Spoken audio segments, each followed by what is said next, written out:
Bills of exchange. Here is a simple story that will help us understand bills of exchange. Mr. Needy is an upcoming businessman. One day, Mr. Needy went to a shop that belonged to Mr. Privilege. He wanted to buy some mobile covers. Mr. Needy liked the quality and pricing of the goods.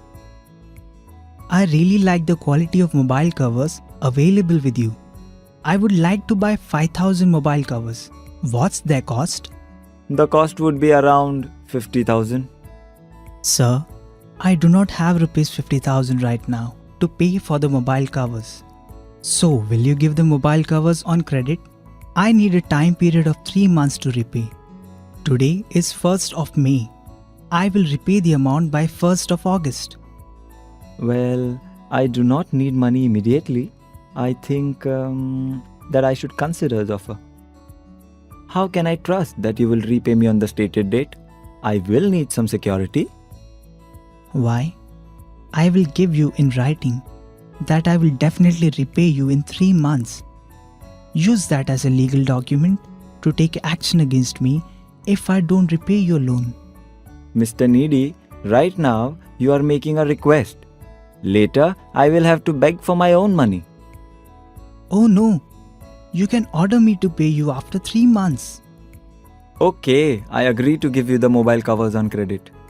Mr. Privilege now takes a blank paper and writes on it the amount of credit he is giving to Mr. Needy, the city and the country they are in, the date of drawing it, the time period after which Mr. Needy will repay the loan, the person whom Mr. Needy will repay the loan, by order and not by request, the amount to be repaid in words for the value of mobile covers bought.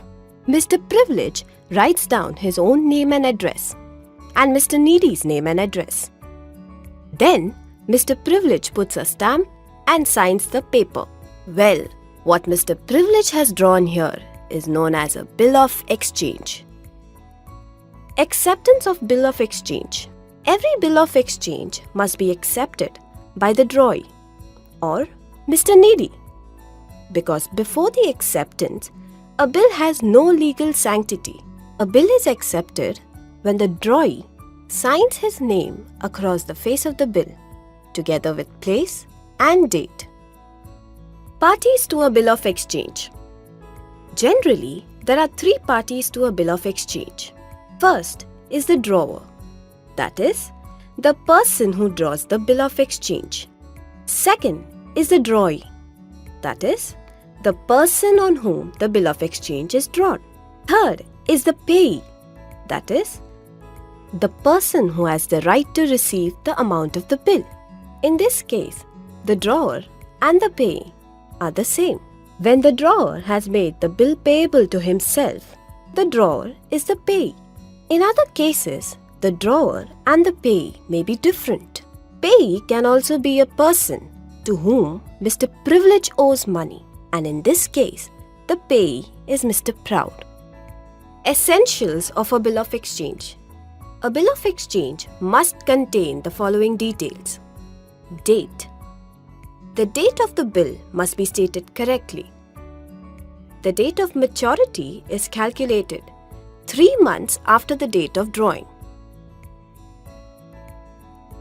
Amount. The amount is written on the left-hand top corner of the bill in figures. It is again stated in words in the body of the bill. The amount must be the same both in figures and words. Drawee's name and address. The name and address of the drawee are given in the left-hand bottom corner of the bill. Term. The tenure of the bill is mentioned in case of a time bill. Time bills are payable after a fixed period of time. In case of a demand bill or a sight bill, after sight words are written. This means that the drawee has to repay the amount as and when the drawer demands it. Stamps. In a time bill, a stamp has to be affixed. No stamp is needed in a demand bill, as the drawer and the drawee are not certain regarding the payment date. The value of the stamp depends upon the amount of the bill as fixed by the government. The rate of the stamp varies according to the value of the bill. Payee. If the drawer himself is the payee, the fact is stated in the bill. But if he is not the payee, he mentions a third party's name, that is, Mr. Proud, who he owes money to. For value received. As a matter of custom, these words are stated in a bill of exchange. They imply that the drawer has received the value in consideration of the transaction on which the bill is drawn. Signature. The drawer puts down his signature on the right-hand bottom corner of the bill. Discounting of bill of exchange. Let us understand what this means. In case Mr. Privilege needs money before the maturity date, he will have to discount the bill of exchange. Discounting of a bill means selling the bill before the due date to a bank. The bank charges discount as it needs commission for its service rendered. The bill is sold at less than its face value. Let us understand this better. The face value of the bill is 50,000 rupees. The discount rate charged in this case is 6% of the face value. Thus, the discount amount is 3,000 rupees. The selling price will then be the face value minus the discount, which is equal to 47,000 rupees. After the bill's maturity, the bank will collect the amount of the bill from the drawee on the due date.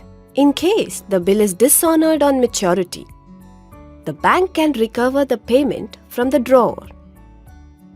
The bank may rediscount the bill with the Reserve Bank of India whenever it is in need of money.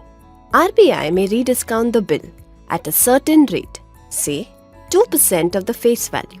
This time, the discount amount comes to 1,000 rupees. RBI will give the remaining amount, which is 49,000 rupees, to the bank for meeting its financial need.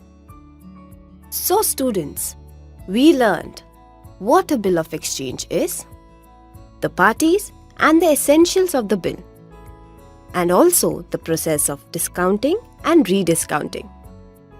Bills of exchange facilitate trade without the involvement of money, due to which they are used on a large scale in domestic as well as international trade.